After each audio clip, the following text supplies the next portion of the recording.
नमस्कार दोस्तों, माई पीसीएस के इस यूट्यूब प्लेटफॉर्म में आपका स्वागत है। इस वीडियो में हम सीएपीएफ के जो मोस्ट रीसेंट पेपर हैं यानी सीएपीएफ 2022 का पेपर, इसकी कंप्लीट डिटेल्ड एनालिसिस करने वाले हैं और सब्जेक्ट वाइज हम ये क्वेश्चंस को डिस्कस करेंगे और सोर्सेज भी साथ में डिस्कस करेंगे जहाँ पे वो एनसीईआरटी या स्टैंडर्ड सोर्सेज से आए हैं।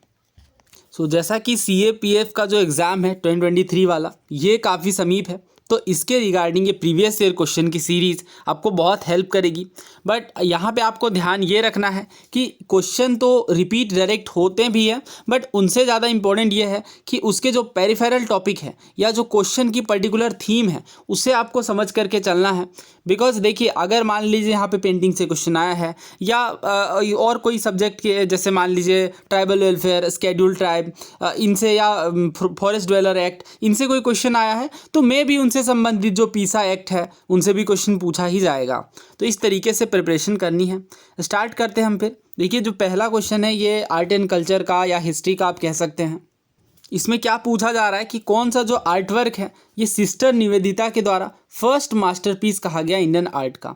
अब ये 4 पेंटिंग के नाम हैं, आर्ट वर्क हैं ये 4। पहला ये है कि अवनींद्रनाथ टैगोर ने जो भारत माता की पेंटिंग की थी, क्या ये वो है?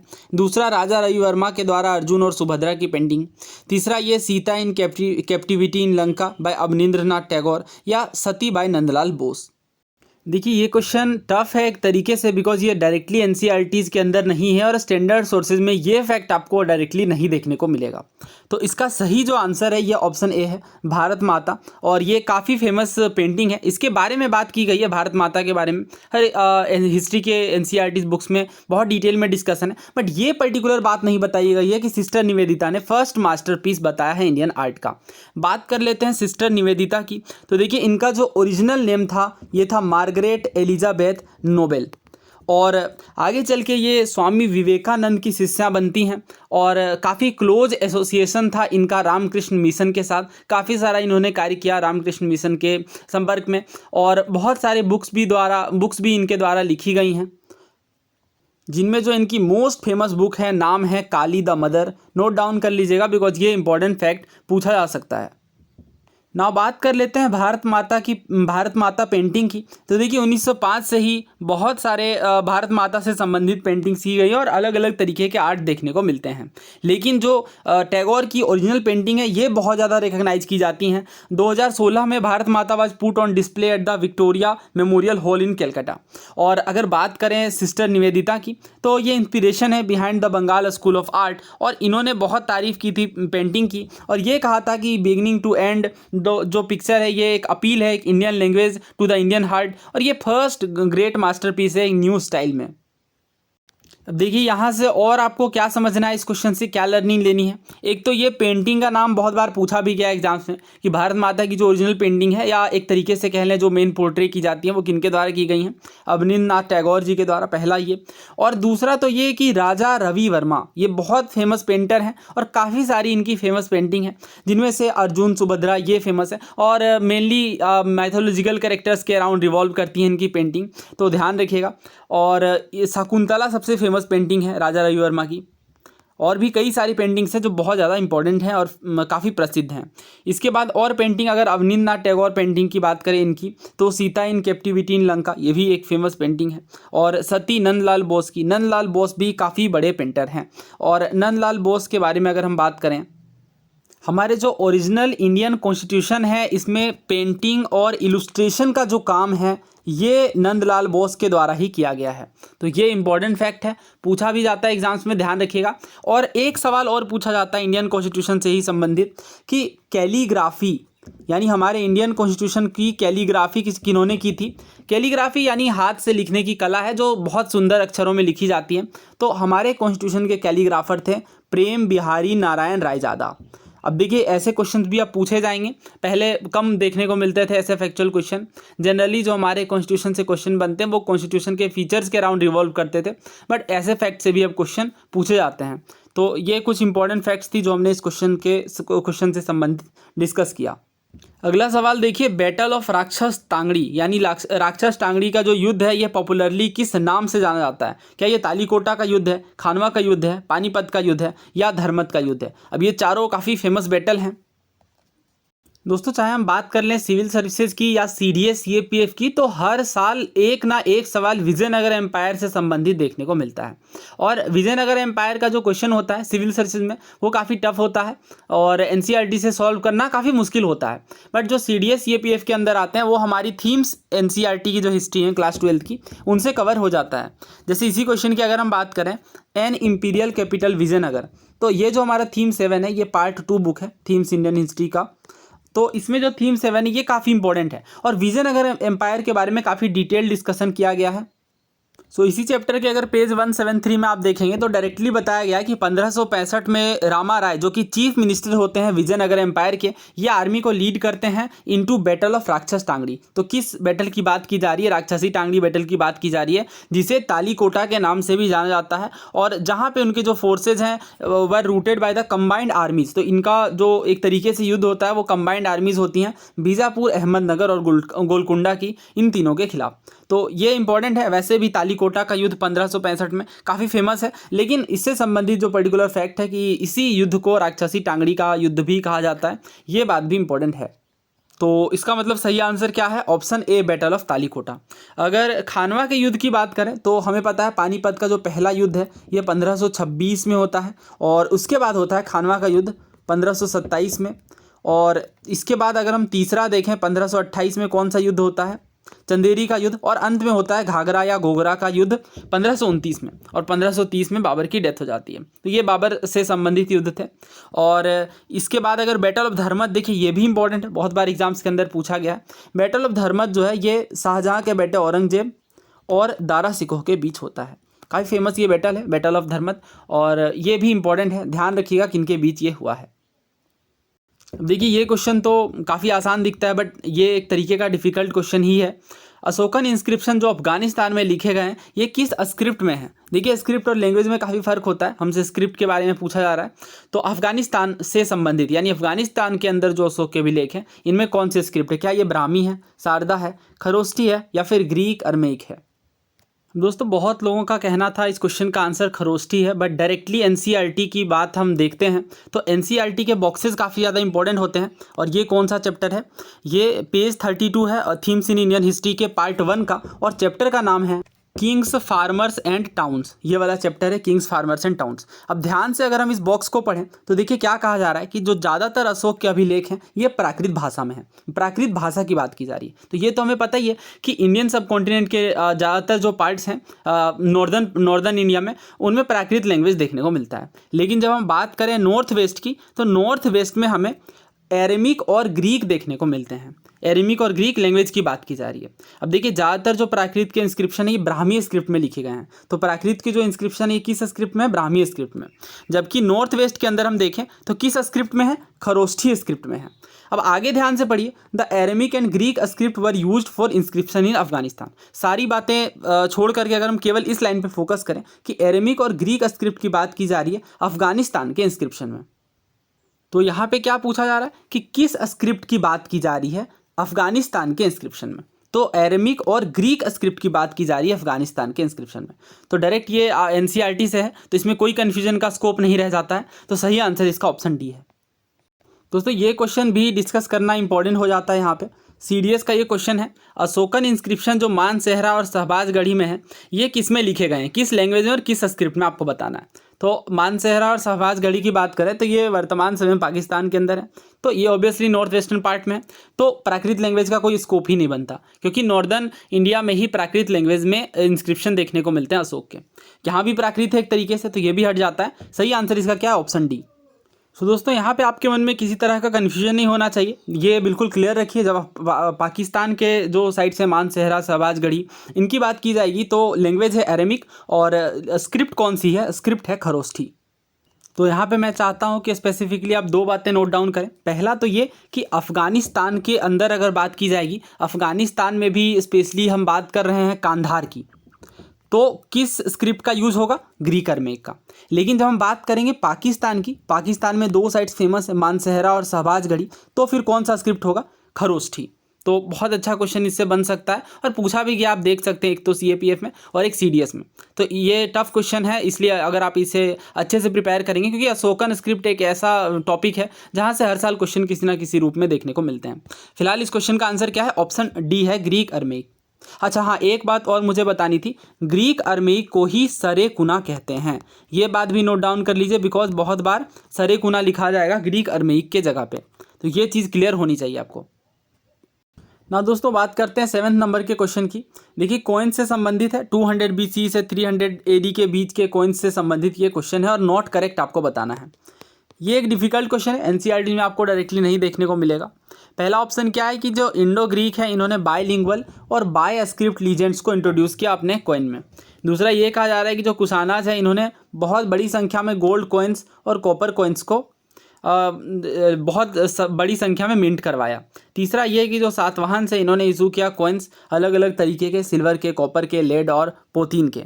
चौथा ये कहा जा रहा है एब्सेंस ऑफ नेगमा कॉइन्स ये सजेस्ट करते हैं कि जो मर्चेंट गिल्ड्स हैं, इनकी पावर डिक्लाइन कर रही थी, ऑथोरिटी भी डिक्लाइन कर रही थी। वैसे क्वेश्चन एलिमिनेशन से ही किए जा सकते हैं। तो पहला अगर हम देखें तो हाँ, इंडो ग्रीक में दोनों तरीके के बाय स्क्रिप्ट लीजेंड्स देखने को मिलते हैं और ये पर्टिकुलर फैक्ट आपको देखने को मिल जाएगा NCERT के अंदर। दूसरा ये कुशानाज ने, हाँ ऑब्वियसली कुशानाज ने बहुत सारे कॉइन्स को, अलग अलग तरीके के जो कॉइन्स थे उन्हें मिंट करवाया, तो दूसरा भी सही लगता है। और तीसरा अगर हम बात करें सातवाहंस की, तो देखिए ये यूनिक बात थी कि सिल्वर कॉपर के साथ साथ लेड के कॉइन्स भी इशू किए गए और ये पर्टिकुलर चीज़ भी डायरेक्टली थीम्स NCERT में आपको देखने को मिल जाएगी। और चौथा ये, हाँ चौथा देखिए कहीं भी नहीं देखने को मिला क्योंकि ये फैक्ट गलत है। और नेगमा कॉइन्स की बात करें तो एक तरीके का नया कॉइन था, नॉर्थ इंडिया में इंट्रोड्यूस किया गया था। और नेगमा का मतलब ही होता है गिल्ड। गिल्ड क्या होता था? गिल्ड एक तरीके का एसोसिएशन होता था और गिल्ड की अगर हम बात करें तो ये मर्चेंट्स का ग्रुप होता था और इस पर सवाल भी पूछा गया सिविल सर्विसेज में कई बार, तो इन्हें हम अलग से डिस्कस करेंगे। फिलहाल आप ये समझिए कि नेगमा कॉइन्स की संख्या तो घट गई थी, लेकिन इसका मतलब ये नहीं था कि मर्चेंट गिल्ड्स अन्य तरह के सिक्के यूज़ नहीं कर रहे थे। वो दूसरे तरीके के सिक्के, हाई क्वालिटी के सिक्के यूज करना शुरू कर देते हैं। तो इससे साबित नहीं होता कि अगर नेगमा कॉइन्स की संख्या मिलना कम हो गई तो इनकी पावर घट गई होगी, राइट। तो ये थोड़ा जनरलिस्टिक वे में हम सोचें तो ये गलत है। सही आंसर इसका ऑप्शन डी है। अगेन ये एक आसान क्वेश्चन है और देखिए ज़्यादातर जो क्वेश्चन है, जैसे एक तो इंस्क्रिप्शन वाला जो क्वेश्चन है या उससे पहले राक्षस टांगड़ी वाला, ये आपको डायरेक्टली लूसेंट या अरिहंत जैसे बुक्स में भी देखने को मिल जाएंगे। तो NCERT तो हैं ही, बट NCERT तो स्किप नहीं करनी है, बट उन बुक्स को भी अगर आप हिस्ट्री सेक्शन को क्विकली कवर कर लें विथ रिविजन तो उससे आपको फ़ायदा ही मिलेगा। अब जैसे इसी क्वेश्चन की अगर मैं बात करूं तो कोई भी अगर आप GK की बुक की बात करेंगे जिनमें इस तरीके के फैक्ट होते हैं तो उनमें ये बात देखने को मिलेगी। इसके अलावा तमिलनाडु बोर्ड की बुक में भी देखने को मिल जाएगी और ओल्ड NCERT में भी इन नदियों के नाम देखने को मिलेंगे।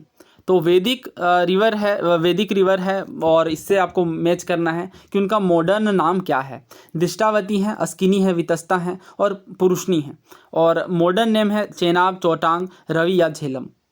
दोस्तों क्वेश्चन टफ है या आसान, ये बहुत ज़्यादा ऑप्शंस पे भी डिपेंड करता है। खास करके एग्जाम टाइम में प्रेशर काफ़ी ज़्यादा होता है, तो इनमें हमेशा मैच द कॉलम्स वाले में आप ऐसे ऑप्शंस को देखें जो ज़्यादा कॉमन है और जो ज़्यादा आसान है। जैसे अगर इसी में हम बात करें तो वितस्ता, पुरुषनी, ये ज़्यादा कॉमन है, हर बुक्स में आपको जनरली यही पहले देखने को मिलते हैं। जबकि बहुत लोगों ने चौतांग रिवर फर्स्ट बार सुना होगा, ये हरियाणा के अंदर है और ये एक तरीके से कह लें कि बहुत मेजर रिवर के अंदर नहीं शामिल है। तो इस वजह से हमेशा आपको वैसे सॉल्व करने हैं जो बहुत ज़्यादा कॉमन है। जैसे अगर वितस्ता की बात करें या पुरुषनी की बात करें तो वितस्ता झेलम को कहते हैं, राइट। तो अगर आप C को 4 के साथ मैच करते हैं तो वैसे ही आपके 2 ऑप्शन हट जाते हैं। कौन से? एक D और दूसरा A।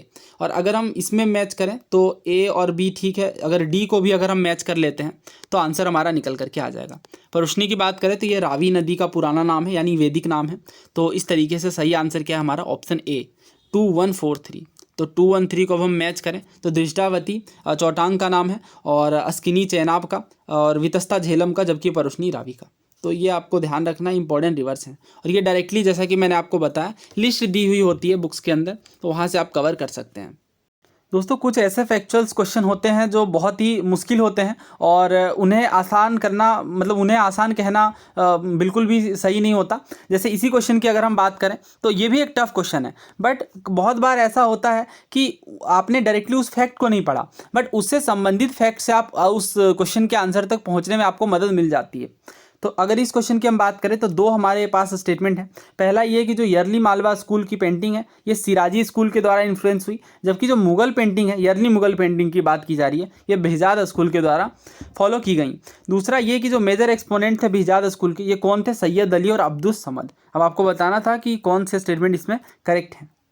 अगर आप फाइन आर्ट्स की एनसीईआरटी बुक देखेंगे, फाइन आर्ट्स की जो एनसीईआरटी बुक है ये मेनली आर्ट एंड कल्चर के पर्पज़ से देखें तो काफ़ी इंपॉर्टेंट बुक है। इसी के पेज 38 में आप देख सकते हैं बेहजाद के बारे में बात की गई है कि बेहजाद जो है ये एक मास्टर आर्टिस्ट है और पर्शियन स्कूल ऑफ पेंटिंग से अपना संबंध रखते हैं और ये अपने सोफिस्टिकेटेड कॉम्पोजिशंस के कारण जाने जाते हैं।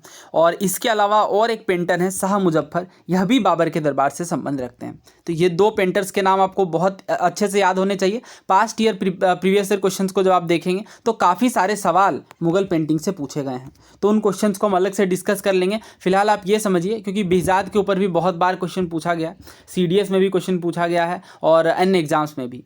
इसके बाद देखिए, अगर बाबर के बाद हुमायूं की बात करें तो हुमायूं के टाइम पे भी बहुत सारे पेंटर्स देखने को मिलते हैं। इनफैक्ट जो एक काफ़ी फेमस पेंटिंग है सफाविद किंग से एसोसिएटेड, यह भी बहुत ज़्यादा बार एग्जाम्स के अंदर पूछा गया है।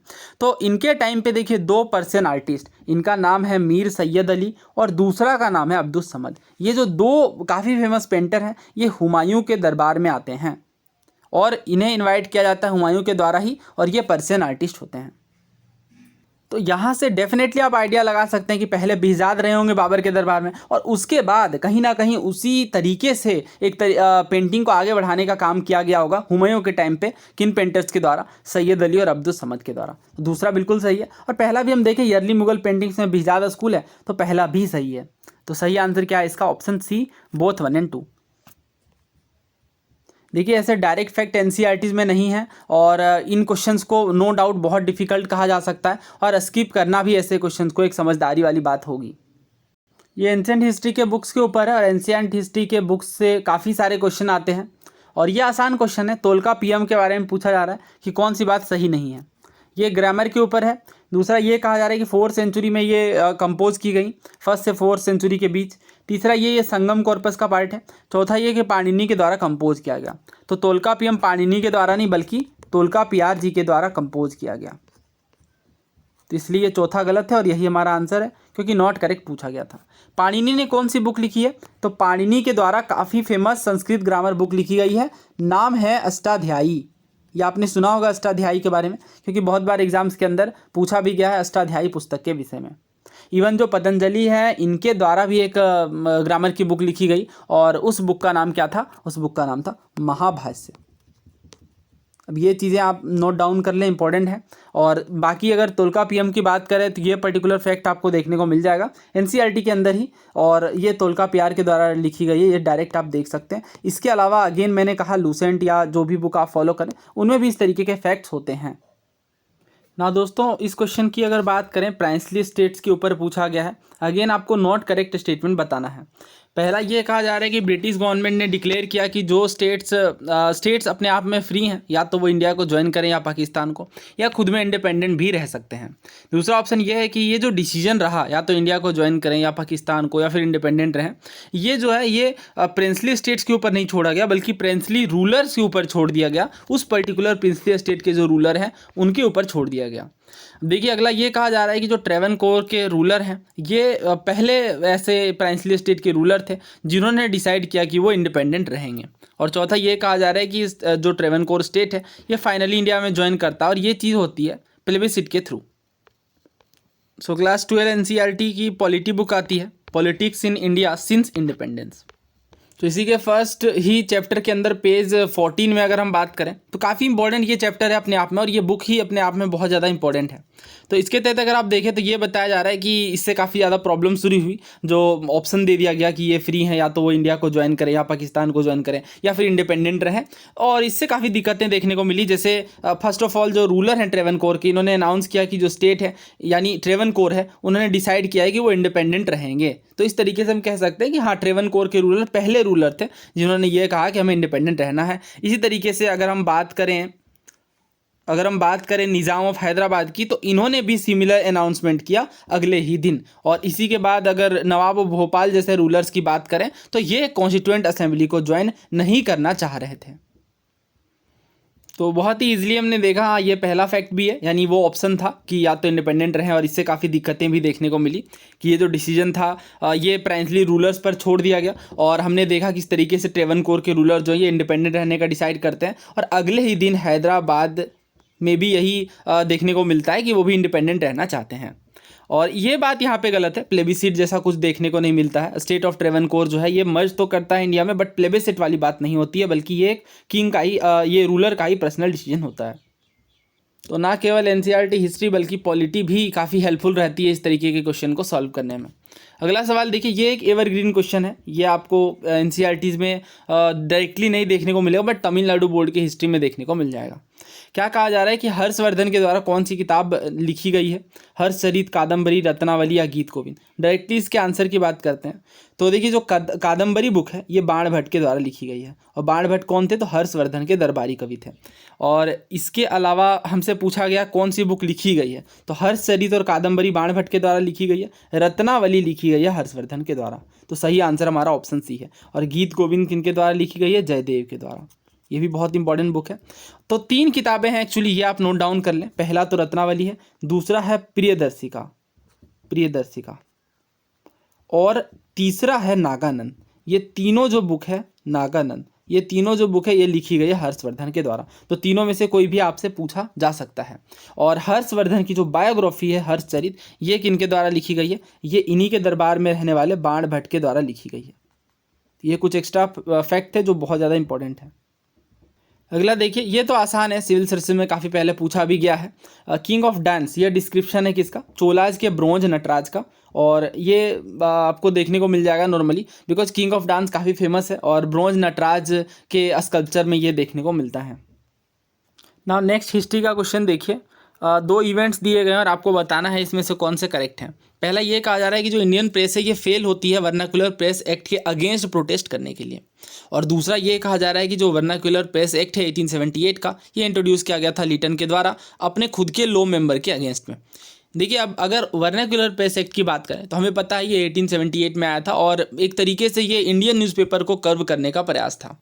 और वर्नाक्युलर प्रेस एक्ट में काफ़ी बढ़ चढ़कर विरोध भी होता है इंडियंस के द्वारा, और ये विरोध फेल नहीं होते हैं, बिकॉज अगर हम न्यूज़पेपर्स की बात करें जैसे स्वदेशी मित्रन की, तो इन्हें रात भर में इसके लैंग्वेज को चेंज कर दिया जाता है, और ये प्रोटेस्ट कंटिन्यू रहता है, राइट। तो पहला गलत है। और इसका सोर्स क्या है? तो ये आपको हिस्ट्री के बुक्स में देखने को मिल जाएगा, स्पेक्ट्रम में भी, और इस एनसीईआरटी में ये चीज़ नहीं देखने को मिलेगी।